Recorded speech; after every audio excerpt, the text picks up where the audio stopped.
All right. So, hello, Simon, Hello. or Simon, maybe. Maybe that's Yeah, the in best way. English it's Simon. All right. So Yeah. you've done international cooperation that much that you've used to be Yeah, called Simon. yeah.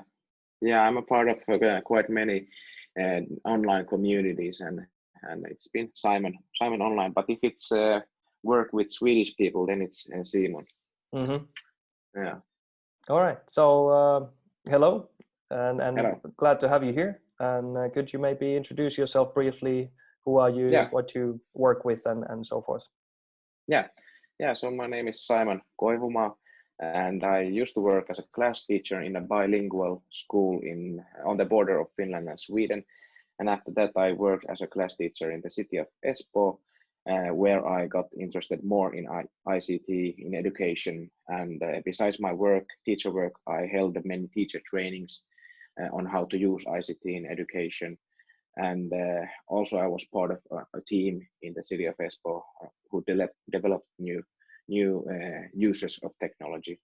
And now I work as an educational consultant at Atea Finland Oy, which is a Nordic company headquarters in Norway.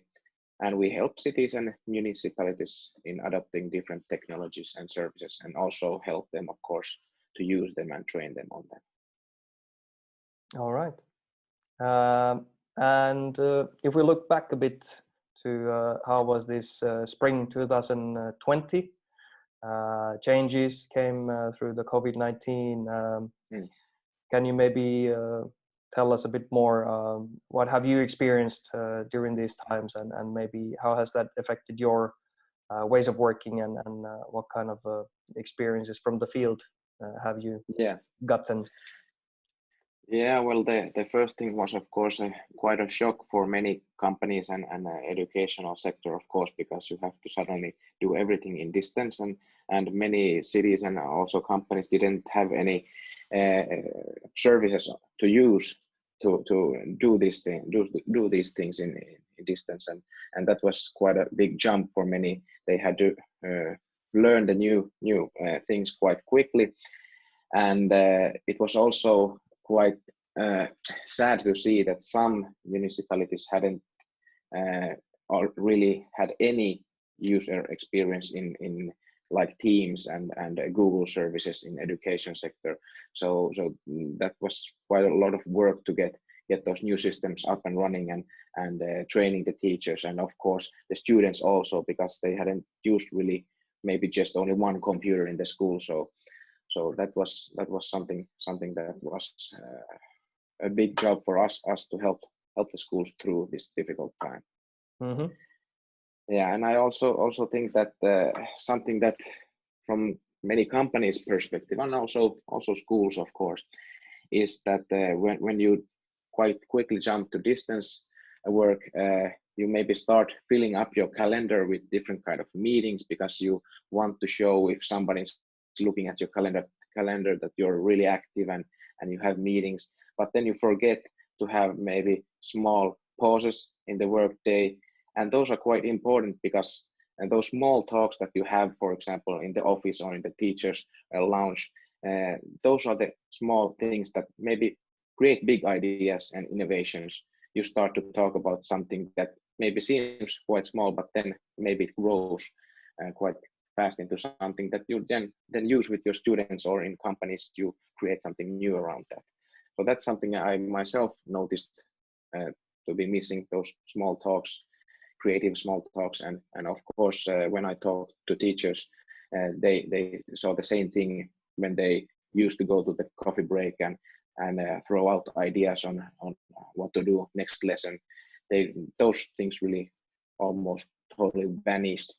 But during the end of the school year, in maybe May, I heard that some schools have implemented like virtual coffee breaks where teachers can talk, because they saw that there's a need for that, because otherwise you're just sitting home and maybe talking to your better half and your children, and not getting the small talk that you get from your colleagues. So do you feel that this kind of approach and even supporting this structuring of our work day, and how do we take care of ourselves and kind of be responsible as a teacher or an employee in a company. That's important for the future as well, to focus on these things, not just work and be efficient and so forth. Yeah, that's something I think is going to be really crucial now when big companies are thinking about downsizing their offices and doing more distance work, to give a space for this creativity and to figure out how do we harness creativity and give space for this idea rooms where you can talk, because that can be quite difficult. And when company leaders are thinking that, hey, they of course want their workers to be as efficient as possible and working not just sitting around and talking, but that's something I think the leadership in also schools and companies need to learn, that those small group talks are really important, and those fuel creativity and new ideas. And complexity is one word that is related to when we look into future. Even now, we see many different aspects, trends, things that affect, for example, school. May that be technology, may that be some other bigger changes around us that are affecting the everyday. So how do you see this kind of the more and more complex world, and how can we maybe operate in a good way in this? Is what you just mentioned might be one aspect. So we come together, we work more together. There's space for creativity and such. Yeah. Are there some other aspects that you see important? Yeah. I think as I said before, teams are important, and especially in the education sector. I think I remember when I came to Finland to work as a teacher, and before that I had worked in Sweden, and teams were quite a big thing there. You always had at the end of the day team meetings, and you planned the following week or something, and those were important. And when I came to Finland, I thought that what is this? Why is everybody going to their own classroom and just sitting around and not talking to each other? But after a few years, I noticed that it came also to Finland more and more, and people started to have group work rooms where they could plan together lessons and share the good ideas, because a lot of Finnish teachers, they have good ideas, but they maybe think, no, this is not something that I would want to share to anybody. But if you share a small thing, somebody else gets something from that and develops more on it and shares it forward. So that helps us all, because we don't have to everybody start from the scratch and figure out things ourselves.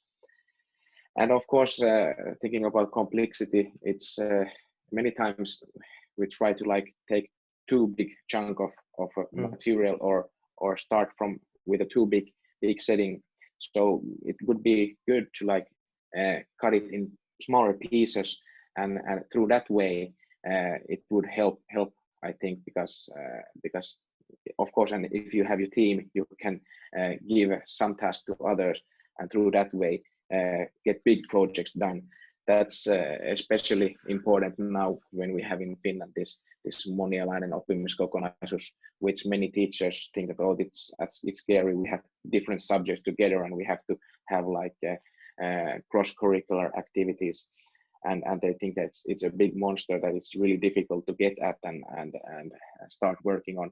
But every teacher has their own expertise, the same as students. Somebody's maybe creative on the video editing side, and somebody's good at writing and speaking and so on. So everybody, even teachers, could find their own strong suit and tackle the problem through their own creative strong sides. I like what I'm hearing here a lot. Is this, you mentioned that this is happening more and more in the field, and it's something that you as an educator or consultant, you are supporting this and helping schools, for example, their teachers to work more together and find how could we work together in a better way. So this is part of what you're doing. Yeah. Yeah, I think one thing that it's quite a small thing, but for example, in schools, teachers should have like a space where they have their own work place and they can sit together and work, not just sitting in their own rooms, classes where they usually sit and trying to figure things out themselves. That sounds like a small thing, but rooms for work rooms for teachers, especially in smaller grades in Finland, they have their own classes and that's the place they sit in. And the school maybe even doesn't have space for teachers to have their own like work desk together with others. That's something we had in Sweden. Every team had their own group room where they had their stuff, and there was done, all the planning was done inside of there. And now if we think about distance work and these kind of things, it's becoming more and more important to have different virtual group rooms where you can share your things. And maybe if you have a bigger meeting, during the meeting you can throw the participants into their smaller group rooms where they can continue developing on that, and then maybe come back to the main meeting. And the same thing, of course, on the education side. It's important when you teach students something, then to split them into smaller groups and let them discuss, because as we know, not all of us are socially as open as some others, so smaller groups give them more chances on bringing their ideas to the table. I'd like to, you sort of touched upon the online or distance learning aspect. So do you see what you just described important also when we plan, for example, online course or online learning, that all these, what you just mentioned, these core elements of working together, learning together are very important also online? Yeah, it's important. And I think for now, this in this situation, we have started quite lightly with the online experience, and that's something that should be developed to be more interactive. Videos should be a lot more part of online materials that teachers create, and even new things like 360 materials and even AR that is coming quite fast. For example, my friend who works at a technology company in Finland who sells hardware everywhere around the world, he's helping workers around the world to fix their things through AR. The worker in the other country puts on glasses and he instructs them in Finland through internet connection on where to put the screw and what to do to make the thing work. And that's really important to have these more interactive experiences. If you're just like reading text and answering a few multiple choice questions, that isn't giving so good memory for the learners. So that's very interesting, because I come with the mindset of thinking about adult education. So not just primary level school or secondary level, but when we're grown-ups already, and how do we learn new things as adults? So your example of this AR, may that be something very hands-on things that you're learning? Then could this be in your kind of thinking to the future? Is this the future, that an online course for adult learners will have, for example, AR? And I don't know, what do you see in the future as the possibilities, and what could be in your mind a good e-course for adults to learn things?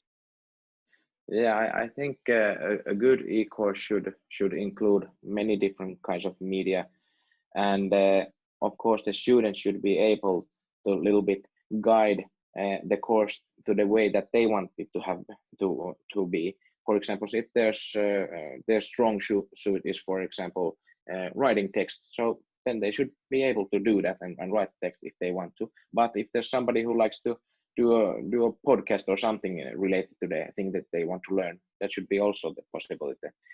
And for example, these older professions where you work with your hands and these things, they could also be modernized and be learned through distance software and AR.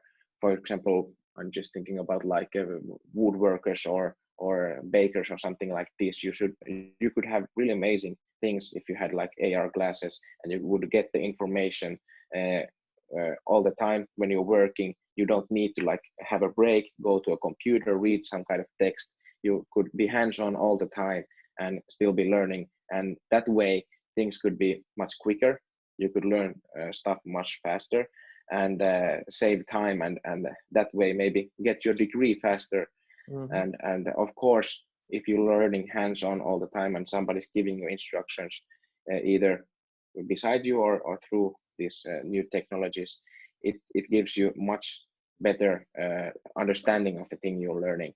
If you're just reading or watching a video that maybe gives something but not the real experience that you need. And I saw a quite interesting presentation in London a few years ago. A few doctors had created an app, AR app for, I think it was for iPad, where they teach anatomy to new doctors. And it was quite amazing to see they could have the iPad, and on the table they had this virtual patient, and they could go closer to inspect the things, and they could learn where to make the right cuts if you're studying to become a surgeon. And if you think what they used to do, they had books with 2D images, and you had to try to understand how the things looks in 3D, but it's in 2D on your paper, on your book.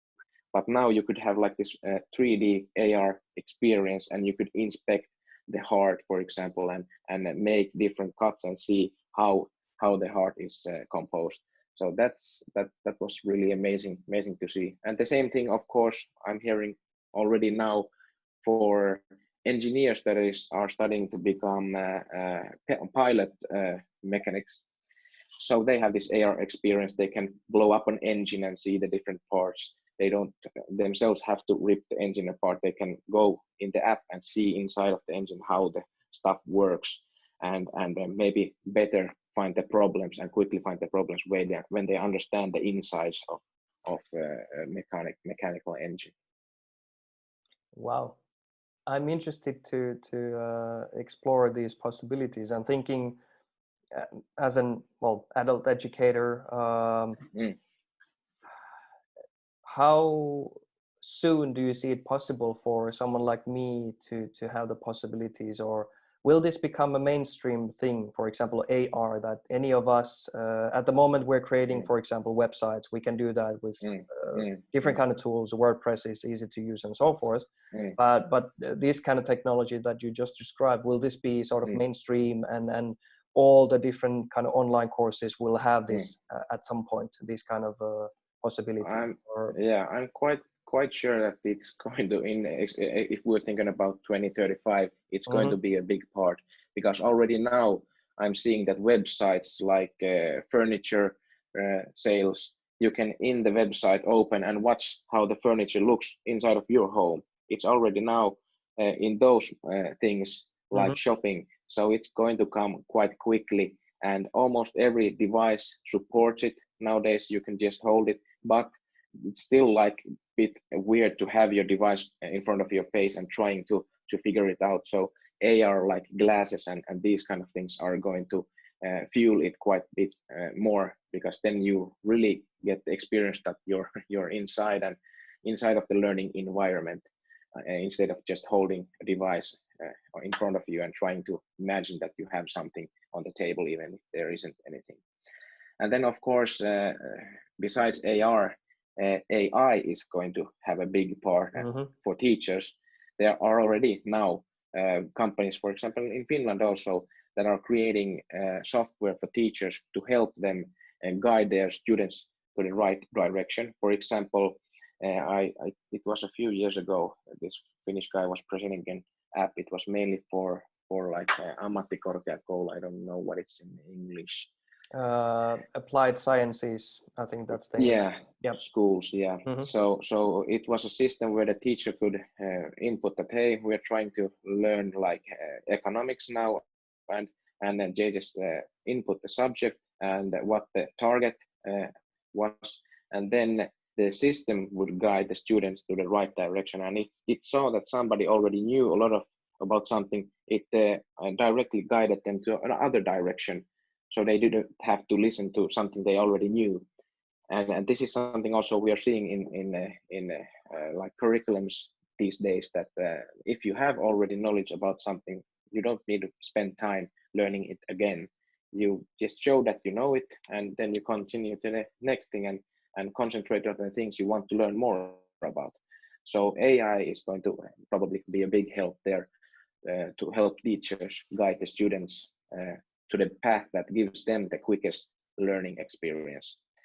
And I just read an interesting article, I think it was yesterday about Facebook developing an AI technology for MRI machines, so magnet X-ray machines. And for now example, if you go to an MRI machine and want to take a picture of maybe a knee, it takes probably 1 hour to take it.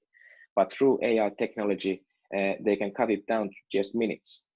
So if you're thinking that you want to take an MRI picture of a knee of a small child and to say to them that, hey, now you need to sit still for 1 hour when we take a picture of your knee, it's not going to work. So now through AI, and Facebook is giving this just freely, it's open source, so they can already now start using it. And the current machines could use it to get the picture that took 1 hour in just minutes. Because through AI, the machine needs to gather only a fraction of the data that it used to need to do. And then the AI is going to compile the picture much faster. And when they were showing the pictures to doctors, and they were trying to see if the doctors could see which picture was generated through AI, and only 1 of 8 doctors saw something small that this is maybe the AI picture.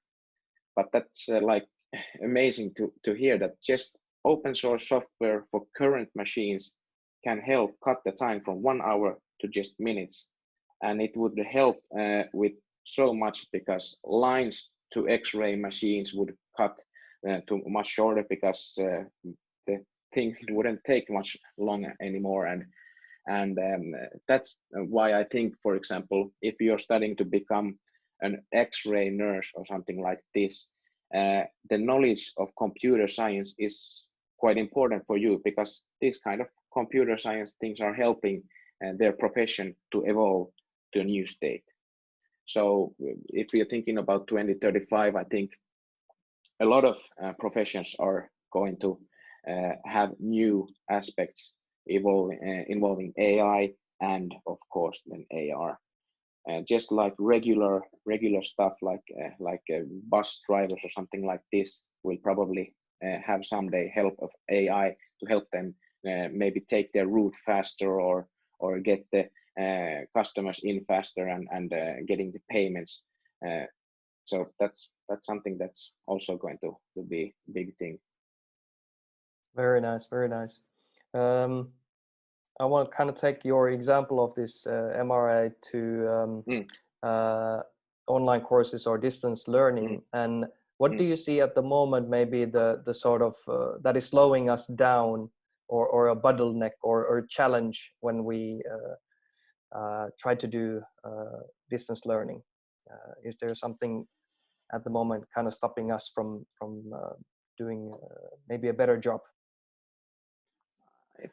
I think actually thinking about the technology, there are no limitations. I think you can create already now for every device quite good material and online courses. I think mainly it's to do with the teachers and students' ability and skills on using the new things, and thinking a little bit outside of the box, because we're quite a lot still focused on pen and paper and thinking that that's the best one. Videos have, of course, past 20 years come quite quickly to help, but there's so much more possibilities that could be used, but teachers are a little bit maybe afraid to go on uncertain ground and start using new things that really could help students understand and learn the things much better. Good point. From there, we can continue talking about the future skills, abilities, competencies. You mentioned that maybe for a teacher, we are a bit afraid of the new, and it might be the same for learners, depending on maybe their age and experience, what their past experience have been. But when we look ahead into the future in 2035, so what kind of skills and competencies you feel that we should be focusing on and keep developing in ourselves?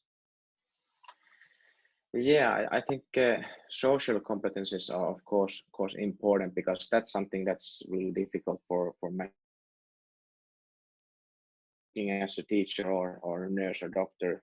Those skills are important, and of course for everybody to have those skills, because it's really difficult to emulate feelings and these kind of things with AI even. But something else that is important knowledges and skills, of course, is maybe the biggest one, I think, is to be open to learning new stuff and to be open to try out maybe difficult things, because that's the best way to learn. Try it and see that, okay, this didn't work, I maybe have to develop a little bit more. And if you find something that works, just share it on forwards, because then somebody else will get inspired by that and further develop it. And then you will even get back from maybe that person that, hey, I saw your idea and I got this idea that maybe you could incorporate it in your thing. And then it would give a bit more even for them. So that's like the sharing culture. Sharing would be an important skill. And then of course the will to learn new stuff and be like courageous and start head on forwards to new stuff. and not get stuck in the ways you have learned from your own school time. And if I think some other competencies, like what could it be? Like creativity is something else I've been thinking about. I read somewhere, I think it was Business Insider, that wrote that in the 2020 year, creativity will be one of the highest demanded skills if you're looking at companies who are acquiring new workers. So they are looking that if they have creativity skills.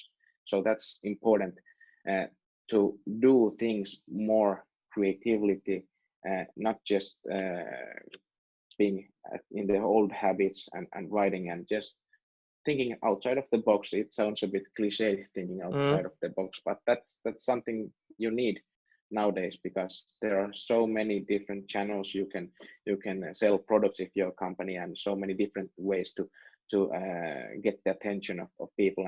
And same thing on the education side, because there is so a lot of things you could use.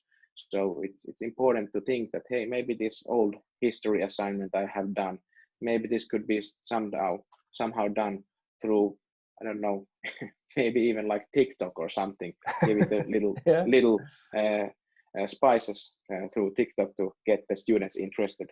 This is something it's already happening. I have seen teachers using Snapchat to get their students interested and motivated in learning something that has maybe before been quite boring if you ask students. Very nice, very nice.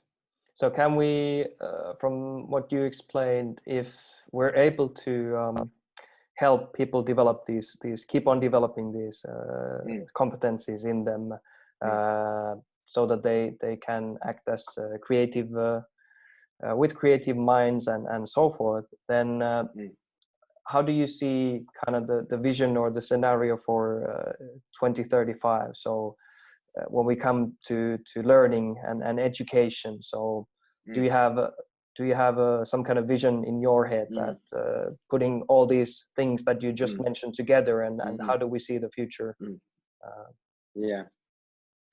I was thinking about that the one thing I already mentioned in the beginning, and we're already now seeing that the companies have seen that they are downsizing their office space, because people can work at distance, and it's they are doing great work. And of course video conferencing software and hardware will be getting to a newer level, because those are going to be in great demand, because Even teachers now are recommended that they have half of their students maybe at home and half in the class. So you need to have good equipment to be able to get those students at home motivated into listening and not just having their phone at home and looking at something else. So that's going to develop, and that's something that teachers and schools should think about to have good software and hardware to get a great experience for the learners. And then also something I was thinking about, and I've already now seen a little bit, people are starting to think that, hey, maybe we don't need to live in the biggest cities. We have quite good connections nowadays. We have fiber and 5G is coming quite quickly. And I've seen that young families, people are already moving to small towns that maybe somebody has already thought that this town is going to die and nobody's going to live here anymore. And they are moving into these small towns and they are going to start to grow and flourish. And that's through the help of technology. Before, maybe people thought that technology has been bad because people are moving to big cities to work at these technology companies. But now, through technology, they are getting the possibility to move back to small towns and still work with the new things and so on. So that's important, I think, if we're looking at how the future maybe will be. And then, of course, I read somewhere an article about that in Europe, now to this year they have like 500,000 coders that would be needed, programmers, and so there's a big shortage of coders. So that skill is important for everybody to know, not just to be able to program, but to understand how things work, because in every single job in the future and even now, things are going to evolve, and you have to quite quickly understand new systems that are coming. If you're working as a cashier in a shop, you are probably going to, during your lifetime, get quite a many new systems you have to work with to get the payments and stuff to work, and so on. And same thing for people working at hospitals. Systems are evolving. They have to all the time be learning new things. So being open-minded and wanting to learn new things and having the understanding of how computers work and why we need programming is a big skill for everybody, because as I said, every job is going to have some kind of new thing from technology perspective that is going to change how they work. And if we look back in the history, there have always been things, of course, that some kind of professions are going to be obsolete. You no longer need it. I think there was quite good lecture I was listening to where he took an example of workers, quite big business back in the day, when they transported ice from the northern parts to southern parts like India to keep things cold. And then somebody went and figured out that, hey, maybe we can build a refrigerator. And then suddenly the whole business of transporting ice and many people got laid off because you didn't need those ice transporters anymore. And this is happening all the time. So that's why it's important to have good skills to be able to adapt to new things. Then, of course, maybe those ice transporters needed to learn, okay, maybe we have to start working at that refrigerator factory or something, or develop better refrigerators, and through that way have jobs and develop the things even further. And the same thing is nowadays we are seeing maybe like some service jobs are being replaced by technology or being helped by technology. For example, just last week, for the first time in Finland, I went to a small gas station shop where there was no workers. I went to the door with my phone, opened the door with the app. I went inside, took the things I wanted to buy, put them in a small tray, and the computer showed me quite fast that, hey, this is going to cost maybe 15 euros. I paid it and went out, the door opened and it was locked again. And maybe once a week somebody comes there and stocks the shelves, but otherwise they didn't need any workers there. But somebody has to take care of and keep the systems working. So maybe the cashiers before have now started teaching or learning about computer science to be able to then work and develop this kind of cashier-free shops. Oh, many things that you mentioned there that are interesting. Maybe I'll take this, your last example, and put that again into the format or framework or context of e-course. So how to make a user-friendly e-course that maybe is what you describe, a learner goes in and then everything is sort of instructed and they can be learning what they feel important for them, whatever the subject or topic is, and it's sort of it's the whole process is thought from the beginning to the end, and the e-course is directing the learner. Or what's your vision on this? What could make a very nice user-friendly e-course? Yeah, I think something that not so many like programmers are thinking about is the visual side of things. An e-course should look quite tempting and good, because that's already something that motivates people. If it looks like something coded on a Windows 95 machine, you're not going to be motivated to start clicking through the menus and gathering your learning path. So visual sides need to be really important, and it needs to be simple. Of course, there needs to be buttons, but maybe some of them could be hidden because you don't need them so often. So simple user interface, which shows you quite clearly and quickly, hey, you're doing this now, next step is this. And if you want to do some extra on the side, you could have the possibility to pick something extra to learn that has, of course, something to do with the thing you are studying about. And as I said before, AI is going to also help there, because AI is maybe could be programmed to see what the trends are around the world, and it could quite quickly see that, hey, if you're now studying to become, I don't know, some profession, it would see that, oh, hey, in the world, the trend is to maybe do a bit things more like other way. Then your course would automatically give suggestions. Hey, we have seen that the customers in your area of expertise are getting interested in this, so maybe you would want to learn a little bit extra about this. If AI can't do that, of course, the teacher would be the one who follows the profession and the things that are happening in the field, and that way put it into the e-course and give the students possibility to quite quickly catch on trends and learn about them. Yeah. Very nice, very nice. Do we have a very good example? Have you come across something? Have you been checking out online or e-courses, or attended any course that really felt like, wow, this is cool, this I like? Yeah, the courses I have been taking might sound quite boring for some people. It's mainly technology, like Microsoft Azure cloud systems that I've been learning about. But something I've seen there is, but that's of course when you're learning about computers, you have the virtual experience where you can have virtual computers which you do the test and train the things about.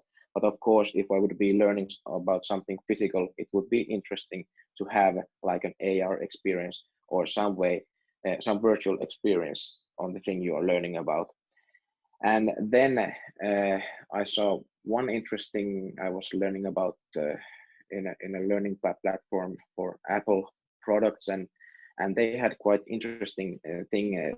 It was the learning experience was about how do you meet customers and how do you discuss with customers, and inside of the training you had like a little discussion with a virtual customer, and you got a few examples on how could you respond to this question the customers have, and always you have 3 possibilities to get, and it seemed like you were like having a chat with a real customer, and if you pick the wrong answer, and then the customer would maybe get a little bit confused and ask something more, and so that felt like it was some kind of AI, but of course it was just somebody who had coded many different things, answers and possibilities inside of the things. But for example, there in the future, maybe AI could help people that are studying about customer experience and how to work with customers to get them more more competence in meeting different kind of people. Nice. We've touched upon the topic of lifelong learning, but maybe could you give your perception, or how do you see lifelong learning when we go again to the future, look ahead? You've spoken about keeping the open mind and thinking outside the box, and being kind of willing or brave enough to try something new. But how do we make this happen, or anything you would like to add to these thoughts? Yeah, I think the main thing is to remember that everybody who are working, they have probably studied something and they have a lot of knowledge already. So not to dismiss that, hey, you have good knowledge in this area, but now that's all obsolete and you have to learn these new things.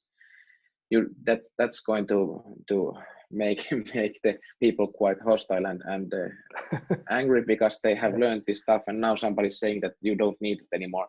Try to learn this new stuff from the beginning. So that's something that should be thought about, that people have knowledge, just develop on it and maybe change the knowledge that they have. So before you used to do it like this, and now you can do it that way, but just add this little twist into it, so you're going to get a little bit modernized in that way. So like having the current knowledge and developing onto it and not just dismissing it totally. And this is, for example, good for like really old professions that are still needed, like carpenters and like those kind of things that are quite old. And I've already now heard that many like older professions that had good things are being forgotten because nobody wants to study to become them, and there are only like older people who know this stuff.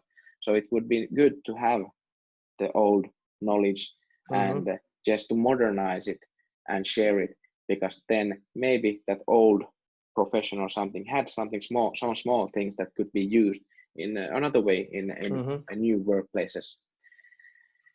And then of course, if you're thinking about lifelong learning, and as I mentioned before, some jobs maybe are going to be obsolete, and you have to be ready to study new things. Or then if you're lucky, you have this possibility to just develop on your current skills or change them a bit to be professional in the new area field of work.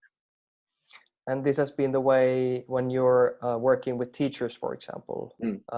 Technology has come in more and more into schools, so appreciating what the teachers already know, what they can do, and then kind of build on that, bringing in the technological possibilities.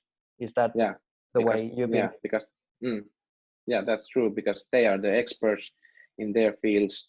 Maybe I'm going to a university and showing mathematics professors some kind of new Microsoft Teams or Google thing, and I don't know anything about mathematics. I'm specialized in my area, but they are experts in their area, and together we can create an online course, for example, that has the knowledge that they want to teach to their students, and I can show which possibilities are could be used to get it a bit more interesting, and through that way have students be more motivated and to remember the stuff better when they're learning.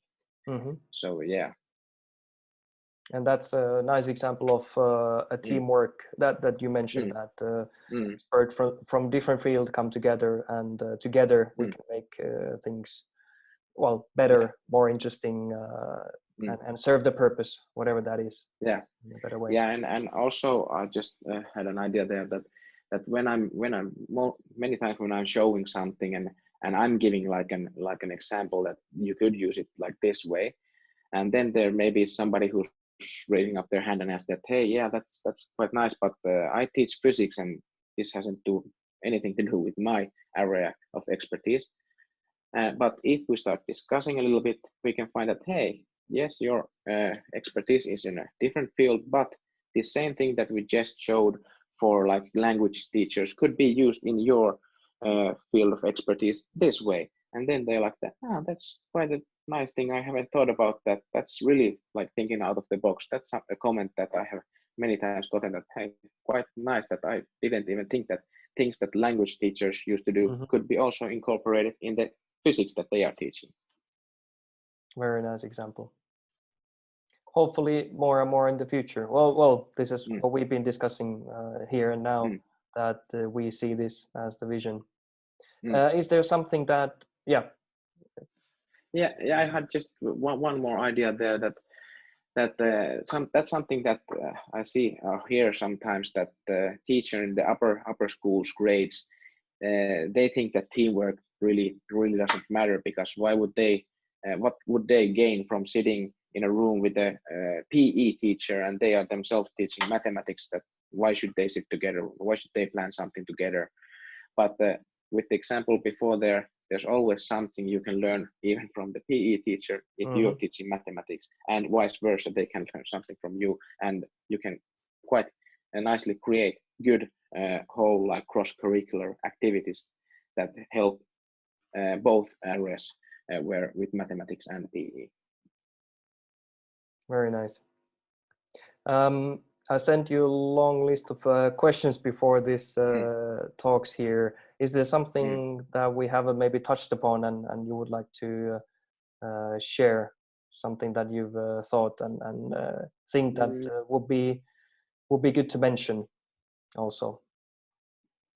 Yeah, something I just picked up on. There was a question about healthcare in the future, 2035, and a few articles I read about, or they're popped up on my feeds that I follow, that already now smartwatches are helping people and doctors, I mean, to diagnose diseases that probably would have been unseen for quite a long time, and now they can prevent them beforehand, because a person is just using a smartwatch and it's gathering data and analyzing it.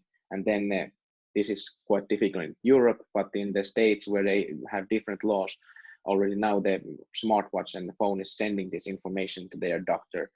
So the doctor can just someday call that, hey, I noticed that the data that we have collected is showing that maybe you should change the things you eat to get these things more down, that you're healthier. So that's something that's interesting, and I hope that in Europe also we will start getting these integrations, that we have systems that monitor us, and it would be nice to get that information to our doctors here in Europe, so that way probably I think that they are thinking that it would be nice to have this kind of information, but because laws are now maybe not helping it, that it's not possible, because we have of course our privacy laws and things, and we can't even, if you're a person, you can't even yourself decide that you want to share this data for now, because there is nothing to be shared to which the doctors could reach. So that's something in the healthcare section question I thought was quite interesting. Yeah, and then if I look at the other questions here, yeah, just in the beginning there was a question about if I've watched any interesting talks or videos that I think people should watch, or websites. And quite quickly in there I had I remembered a TED talk that I saw once about a Swedish doctor, Hans Rosling, who is now deceased, and he was talking about the global population growth, and he's been a part in creating this website called Gapminder, where you can correlate different kinds of data, and the website in itself was quite interesting, where you can just go there and click, anybody can go there and see that how maybe internet has helped some different countries to develop quite much faster, and it has maybe helped in conquering some kind of disease or something like this, and that was really interesting. But the thing why I remember this Hans Rosling guy is because he's a kind of person which I like. He's quite a straightforward guy, and he can make difficult things simple to understand. And that's a good skill to have. That's even a good skill for every teacher to have, to make hard things easy to understand, to find the way through the help of maybe technology to make really difficult things even for a teacher to understand, to make a bit simpler, or just to give the students a picture of what the thing could mean, and that way help students and others to understand things. I've read Hans Rosling's book, yeah, Facts About the World, or I can't remember precisely, but yeah, I get what you're saying, and his examples are, as you mentioned, they paint the picture in a quite understandable way, and also the to create a better understanding of the what is a long time period and what is a short time period, and how quickly things change in general. He's helped me, for example, to the wavelength is longer now. And also the with Hans Rosling, I that's something that opened my mind to think that, hey, quite small things can affect big things in the future. True. So like things that we have been discussing today here about e-learning and the future skills, and something that might be quite small can make a big impact in the future. And especially like in the healthcare sector, we had a few ideas there, and the sales sector, and so on. So small things have impact, and that's something that I hope, I know even that teachers hopefully think about when they are teaching and creating e-courses, that this knowledge that I'm trying to teach now maybe seems quite trivial, but it can be a big thing for somebody who then in the future maybe develop something that helps us all. And giving these examples and creating for the learners this understanding that, okay, not maybe now we can see the impact around us, but if we just are patient and keep on working and learning, it can turn into great impact. May that be to our environment or what are the different sort of big trends and challenges around as well.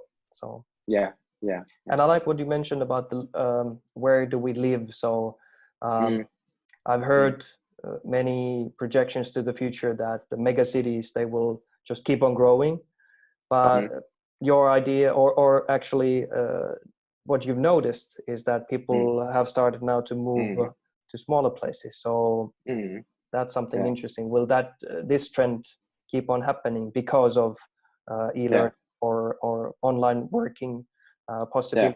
So and I think also because of COVID-19 now, because people haven't been able to travel, now they have seen their own home country's beautiful nature, and they see that, hey, here are places that you could live in, and because I have a work which could be done on distance, and they have already done it now during the COVID lockdown. So they are getting a bit more open-minded at seeing that you don't have to live in a big city to be able to do your technology-oriented job, maybe. All right, maybe we'll end with this. I thank you for your time and all the great insights. I really enjoyed this, and looking forward to keep on cooperating and whatever the next project is. All right. Okay. Thanks, Simon. Thanks. Bye.